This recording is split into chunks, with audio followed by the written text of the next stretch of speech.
Hi, இன்னைக்கு நம்ம சோனா அப்படிங்கிற ஹிந்தி வார்த்தைய மைம், தும், ஆப், ஹம், யஹ், வஹ், ஏ, வே போன்ற வார்த்தைகளோட வாக்கியத்தில் எப்படி அமைக்கலான்னு ஆங்கிலத்திலும் தமிழிலும் பார்க்கலாம். சோனா, that means sleep, தூக்கம். We will see this with mime. Mime, that means I am, நான். If it is boy, mime सोता हूँ. Girl, mime सोती हूँ. That means I sleep. நான் தூங்குகிறேன். Next is तुम.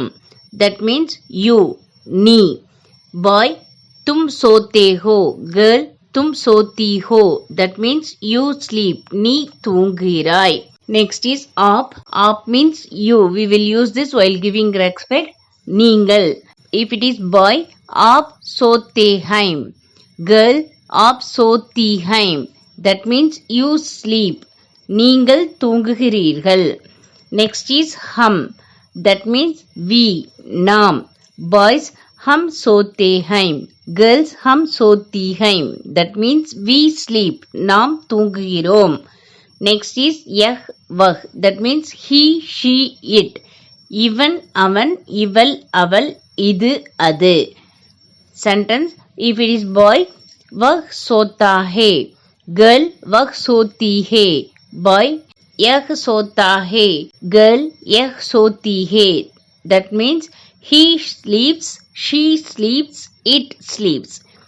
இவன் தூங்குகிறான், அவன் தூங்குகிறான், இவள் தூங்குகிறாள், அவள் தூங்குகிறாள், இது தூங்குகிறது, அது தூங்குகிறது.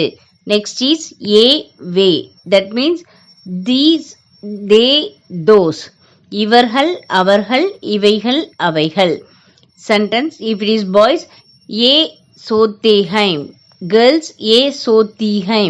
Boys, वे सोते हैं. Girls, वे सोती हैं. That means these sleep, they sleep, those sleep. இவர்கள் தூங்குகிறார்கள், அவர்கள் தூங்குகிறார்கள், இவைகள் தூங்குகின்றன, அவைகள் தூங்குகின்றன.